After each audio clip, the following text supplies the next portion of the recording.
नमस्कार, बहुत स्वागत है आपका एबीपी गंगा में और आपके साथ मैं हूं कौशल सेठ। बुलेटिन की शुरुआत करेंगे इस वक्त की बड़ी खबर के साथ। मुंबई में कई बड़े उद्योगपतियों से मिले हैं सीएम योगी आदित्यनाथ। उद्योगपतियों का यूपी में निवेश का प्रस्ताव है। यूपी में करीब 5 लाख करोड़ के निवेश का प्रस्ताव दिया गया है। ग्लोबल इन्वेस्टर्स समिट में पूरी होंगी औपचारिकताएं, ये बड़ी खबर आपको बता रहे हैं। 2 दिन के मुंबई दौरे पर थे सीएम योगी आदित्यनाथ और ग्लोबल इन्वेस्टर्स समिट के मद्देनजर करीब 5 लाख करोड़ के निवेश का प्रस्ताव सीएम योगी को मिला है। मुंबई में कई बड़े उद्योगपतियों से मुख्यमंत्री योगी आदित्यनाथ ने मुलाकात की। उद्योगपतियों का यूपी में निवेश का प्रस्ताव है। यूपी में करीब 5 लाख करोड़ के निवेश का प्रस्ताव है। हालांकि सारी औपचारिकताएं ग्लोबल इन्वेस्टर्स समिट में पूरी होंगी और इस निवेश से यूपी में लाखों रोजगार के नए मौके बनेंगे। आपको बता दें कि भारतीय उद्योग जगत को Uttar Pradesh global investors summit का आमंत्रण देने देश की आर्थिक राजधानी मुंबई पहुंचे सीएम योगी 5 लाख करोड़ से ज्यादा का निवेश लेकर यूपी लौटे हैं।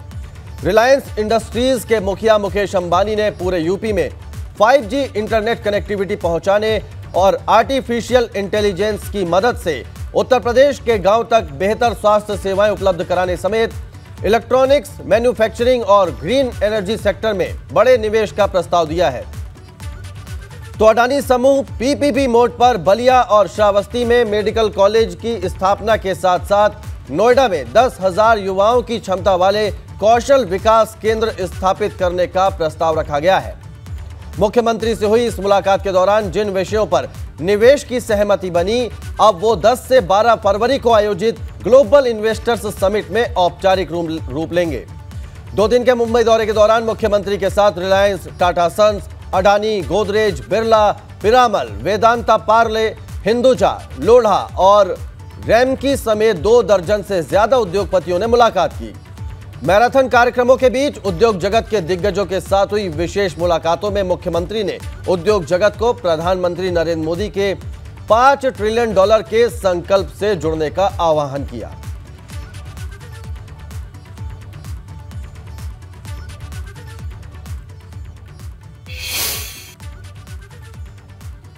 तो एक और जहां योगी सरकार का लक्ष्य निवेश जुटाकर यूपी को 1 ट्रिलियन की अर्थव्यवस्था बनाना है, वहीं दूसरी ओर इस पर अब राजनीति गर्मा गई है, क्योंकि अखिलेश यादव ने पुराने इन्वेस्टर समिट का जिक्र कर मोर्चा खोल दिया है।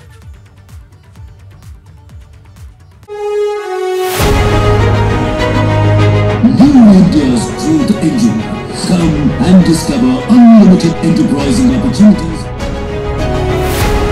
माया नगरी से आएगा निवेश, अखिलेश का कलेश। उत्तर प्रदेश सरकार आपके स्वागत के लिए उत्सुक है। ये केवल धोखा देने के लिए आयोजन है। निवेश क्रांति पर सियासी महाभारत, क्या यूपी बनेगा देश की ताकत? अर्थव्यवस्था को $5 ट्रिलियन की अर्थव्यवस्था के रूप में अगर बदलना है तो उसका रास्ता उत्तर प्रदेश से होकर के जाता है। क्या देश का सबसे बड़ा सूबा देश की सबसे बड़ी ताकत बन पाएगा?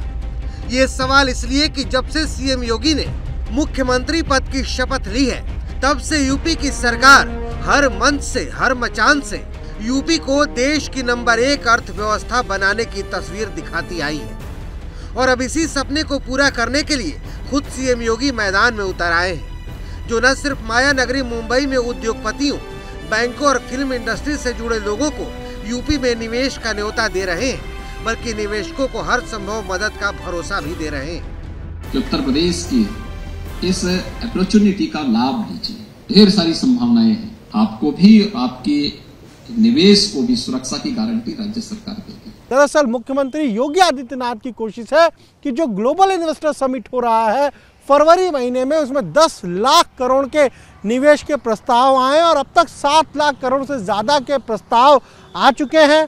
पहले सरकार के तमाम मंत्री विदेशों में गए, वहाँ रोड शो किया और अब खुद मुख्यमंत्री योगी आदित्यनाथ निकले हैं और खुद उन्होंने कमान संभाली है। लगातार जो देश के बड़े इंडस्ट्रिस्ट हैं, बड़े उद्यमी हैं, उनको आमंत्रित कर रहे हैं।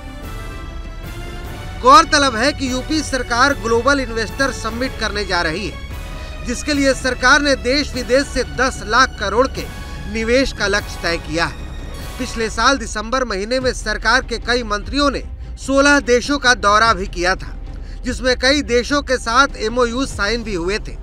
और अब सीएम योगी देश की आर्थिक राजधानी से एक बड़ा निवेश लाकर अपने लक्ष्य को पूरा करना चाहते हैं, ताकि यूपी को देश और दुनिया के लिए एक बड़ा बाजार बनाया जा सके।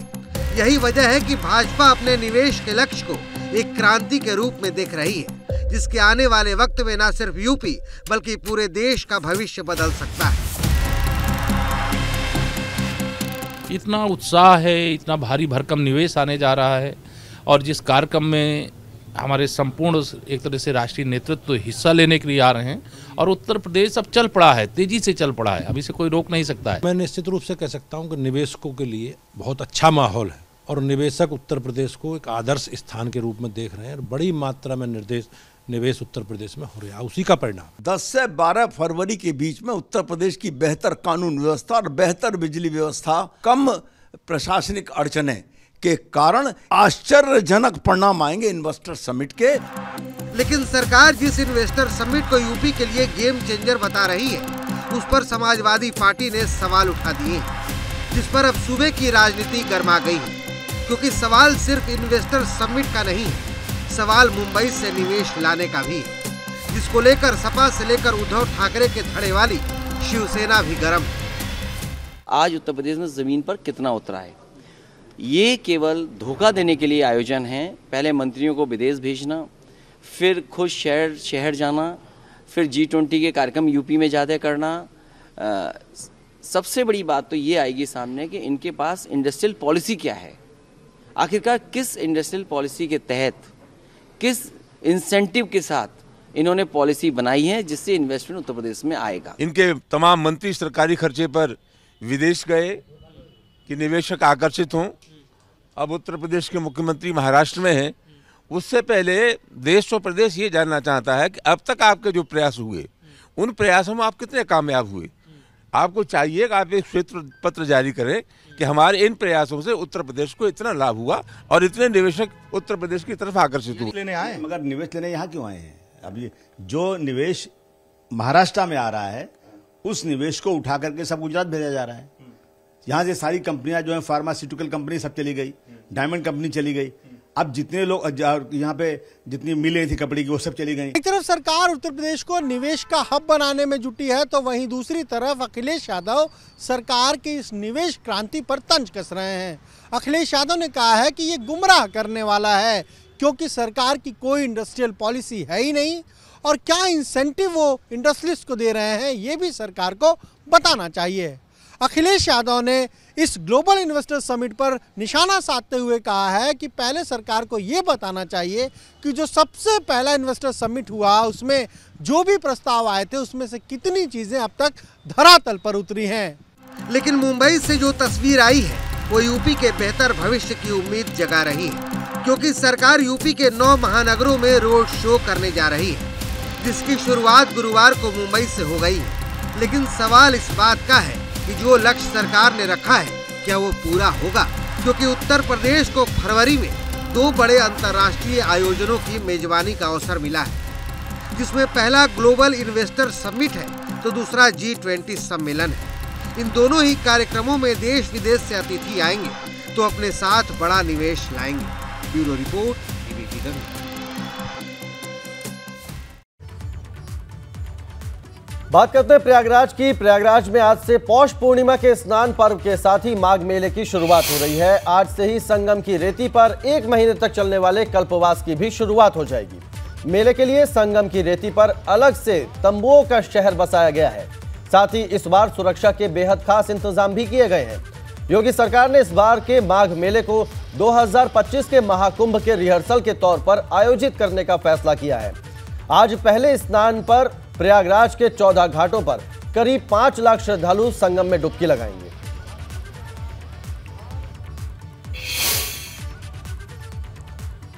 संगम नगरी प्रयागराज में आज से माघ मेले की शुरुआत हो रही है। श्रद्धालुओं का सैलाब उमड़ने लगा है, लेकिन व्यवस्थाओं को लेकर सवाल भी उठ रहे हैं। ये रिपोर्ट देखिए।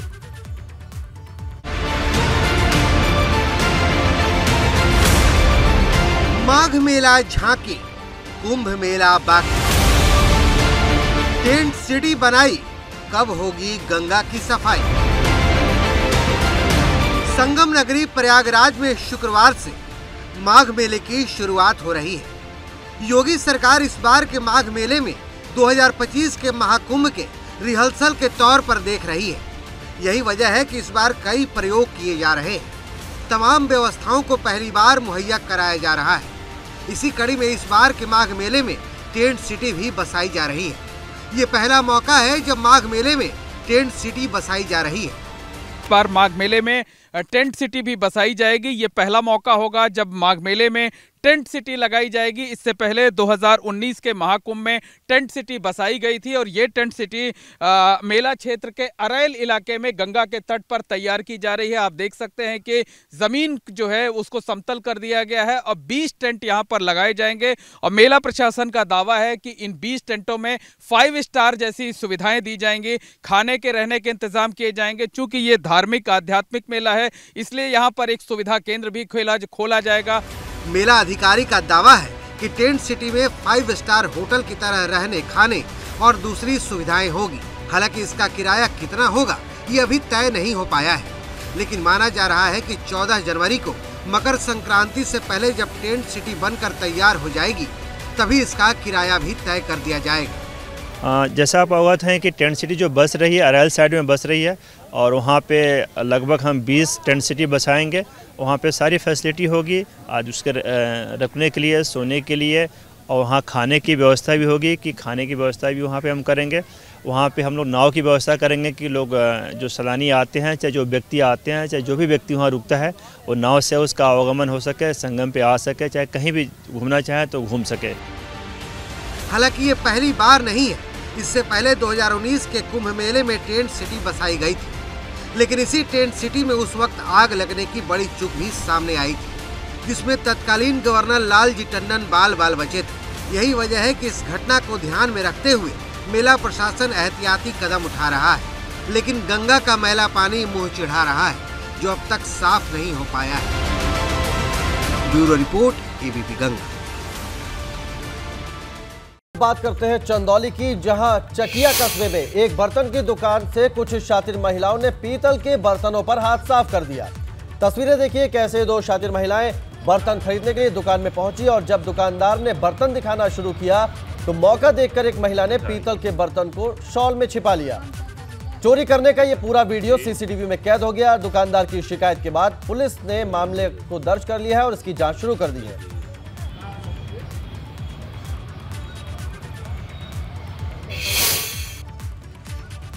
और अब बात उन्नाव की, जहां रेप और मारपीट के मामले में पुलिस ने 3 आरोपियों को गिरफ्तार किया है। साथ ही उन 4 महिलाओं को भी गिरफ्तार किया है जिन्होंने पुलिस पर हमला किया था। आपको बता दें पुलिस ने तीनों आरोपियों की गिरफ्तारी को लेकर दबिश दी थी, जिस पर घर की महिलाओं ने पुलिस पर हमला बोल दिया था। हमले में 2 दारोगा, 2 सिपाही और 1 महिला सिपाही घायल हुए थे। रेप के आरोपी भाग निकले थे। आरोपियों से पीटी पुलिस ने ताबड़तोड़ दबिश देकर 3 आरोपियों के अलावा मारपीट करने वाली 4 महिलाओं को गिरफ्तार कर लिया है।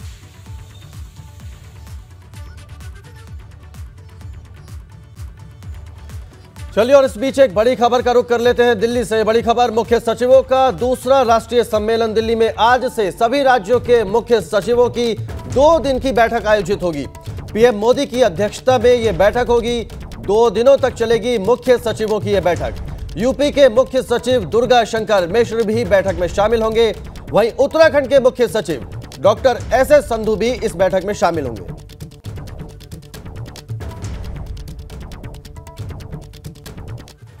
और अब बात हापुड़ की कर लेते हैं, जहां अज्ञात कारणों से छप्पर में भीषण आग लग गई।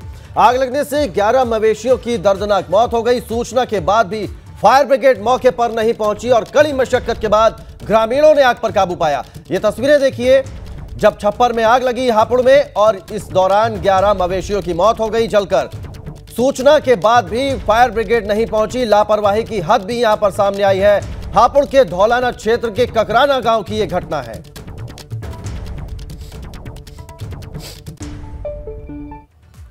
आगे बढ़ते कानपुर से बड़ी खबर, जहां ठंड का जानलेवा अटैक देखने को मिला है। 24 घंटे में 7 लोगों की हार्ट अटैक से मौत हुई है। कानपुर से यह बड़ी खबर, हृदय रोग संस्थान ने एक आंकड़े जारी किए हैं। कानपुर में अब तक 22 लोगों की हार्ट अटैक से मौत हुई है।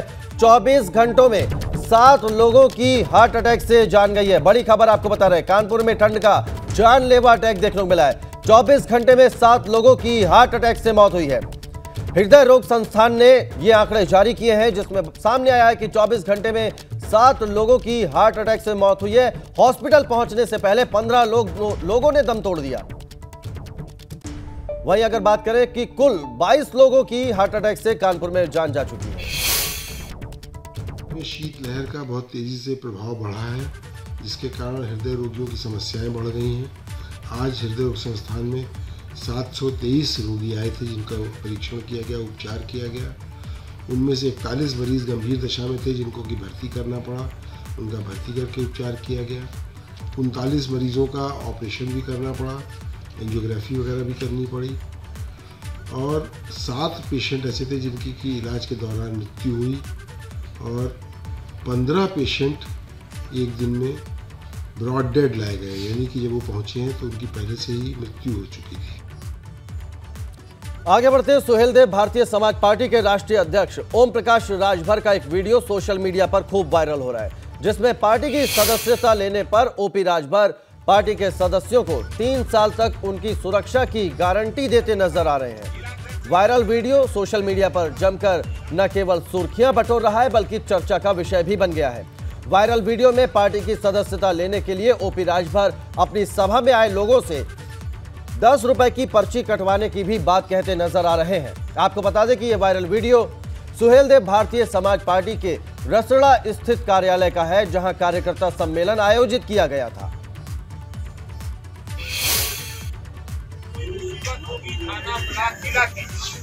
आपके यहाँ कोई दुख होगा, सुख होगा, हम बिना पैसा में आपके दरवाजे आएंगे, आपकी पूरी मदद करेंगे। लेकिन हम 3 साल की गारंटी ले रहे हैं। आप हमारी खाली एक रसीद दोगे, हम 3 साल की गारंटी लेते हैं। और गारंटी लेते हैं कि हम नहीं आ पाए तो हमारा नेता, जिलाध्यक्ष है, मंडल अध्यक्ष है, प्रदेश का नेता, विधानसभा अध्यक्ष, ब्लॉक अध्यक्ष, हमारा कोई न कोई नेता आपके सुख में आएगा। ये बात आप बताओ। हम ज्यादा नहीं, खाली एक रसीद हमारी है गारंटी के लिए, उसकी कीमत मात्र ज्यादा नहीं, मात्र खाली हम 10 रुपया लेते हैं। बताओ कौन कौन आदमी है जो 10 रुपया का रसीद कटा सकते हैं।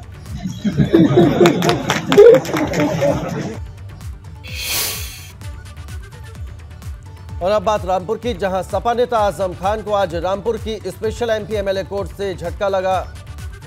सपा विधायक अब्दुल्ला आजम के 2 जन्म प्रमाण पत्र होने के आरोप में दर्ज मुकदमे की सुनवाई के दौरान कोर्ट ने स्थगन के प्रार्थना पत्र को गुरुवार को खारिज कर दिया और जिरह का अवसर भी समाप्त कर दिया। अब इस मामले में फिर सुनवाई होगी। वहीं एक और हेट स्पीच मामले में भी सुनवाई होगी। इसके अलावा गुरुवार को लगे तीसरे मामले में आचार संहिता उल्लंघन का जो मामला था, जो थाना शाहाबाद से जुड़ा था, इस मामले में अब अगली सुनवाई 11 जनवरी को होगी। पुरान दस्ता प्रभारी चलते उनके द्वारा मुकदमा पंजीकृत कराया गया था, क्राइम नंबर 221/19। वही मुकदमा याद था। पिछली तिथि में महेश चंद्र गुप्ता की चीफ हुई थी और जीरा जो है बचाव पक्ष के आग्रह पर अनुरोध पर आज के लिए स्थगित थी। गवाह महेश चंद्र गुप्ता जो रिटायर थे, वो लखनऊ से आए थे और उनके द्वारा आज जीरा नहीं की गई। उनके अधिवक्ता द्वारा स्थगन प्रार्थना पत्र दिया गया, इसको मेरे द्वारा आपत्ति की गई और उसके जो है माननीय न्यायालय द्वारा 2000 का जुर्माना लगाया गया और जीरा की अंतिम अवसर देते हुए दिनांक 23 जनवरी का तिथि नियत की गई। पूर्व सांसद और फिल्म अभिनेत्री जयाप्रदा के खिलाफ आपत्तिजनक टिप्पणी करने के मामले की सुनवाई के दौरान आजम खान के वकील स्थगन प्रार्थना पत्र को कोर्ट ने 2000 रुपए के हर्जाने पर स्वीकार किया है और आखिरी मौका देते हुए मामले की अगली सुनवाई के लिए 23 जनवरी की तारीख तय की है। अब इस मामले में गवाह से जिरह के लिए 23 जनवरी की तारीख तय की गई है।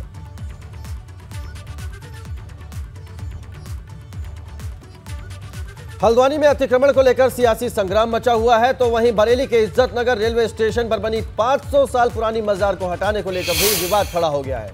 मुस्लिम संगठनों ने मजार को लेकर बरेली जिला सत्र न्यायालय में याचिका दायर की है, जिसकी सुनवाई गुरुवार को हुई। कोर्ट ने पूर्वोत्तर रेलवे के अफसरों को समन भेजा और 5 जनवरी को सभी दस्तावेजों के साथ हाजिर होने का कोर्ट ने निर्देश दिया था, लेकिन रेलवे की तरफ से कोई नहीं पहुंचा। अब अगली तारीख 29 जनवरी तय की गई है। वहीं एहतियातन रेलवे स्टेशन पर भारी संख्या में आरपीएफ, जीआरपी और पीएसी के जवान तैनात किए गए हैं।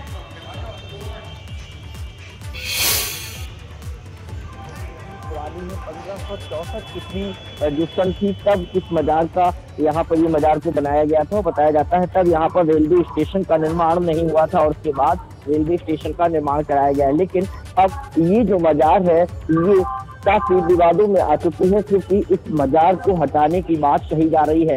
ये कहा जा रहा है कि 28 दिसंबर को इस मजार को हटाया जाएगा, जिसके बाद तमाम मुस्लिम संगठनों में आक्रोश है। मौलाना तौहीद रजा की पार्टी, उसके भी तमाम प्रतिनिधि यहाँ पर आए थे और उन्होंने यहाँ पर नमाज पढ़ी, जिसकी वजह से यहाँ पर आरपीएफ, जीआरपी और तमाम सिविल पुलिस जो थी यहाँ पर वो मौजूद है। सुरक्षा के पुख्ता बंदोबस्त किए गए हैं। फिलहाल अभी ये आश्वासन दिया गया है कि जो यथास्थिति है वो बनी रहेगी। कैमरामैन पंकज शर्मा के साथ अनूप कुमार मिश्रा, एबीपी गंगा, बरेली। अयोध्या, काशी और मथुरा की तरह बरेली में भी नाथ नगरी कॉरिडोर बनाया जाएगा। मुख्यमंत्री के निर्देश पर बरेली की आध्यात्मिक सांस्कृतिक विरासत को युवा पीढ़ी से रूबरू कराने और आध्यात्मिक पर्यटन को बढ़ावा देने के लिए नाथ नगरी कॉरिडोर बनाया जा रहा है। कमिश्नर बरेली संयुक्त समझदार बीसी बीडीए जोगिंदर सिंह ने अधिकारियों के साथ बरेली के 7 नाथ मंदिरों का निरीक्षण कर संभावनाएं तलाश की। भगवान आशुतोष की पूजा अर्चना की। बरेली के नाथ मंदिरों को जोड़ते हुए 36 किलोमीटर लंबा टूरिज्म सर्किट बनाया जाएगा। बरेली की कमिश्नर संयुक्ता समझदार ने इसको लेकर कार्य योजना तैयार कर ली है।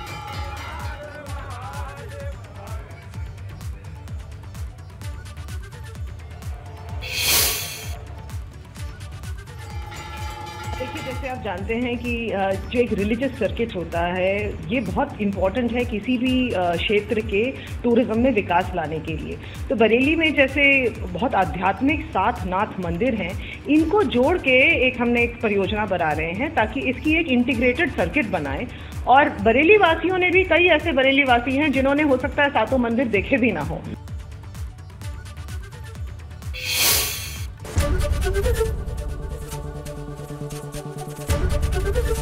एबीपी गंगा, खबर आपकी, जुबान आपकी।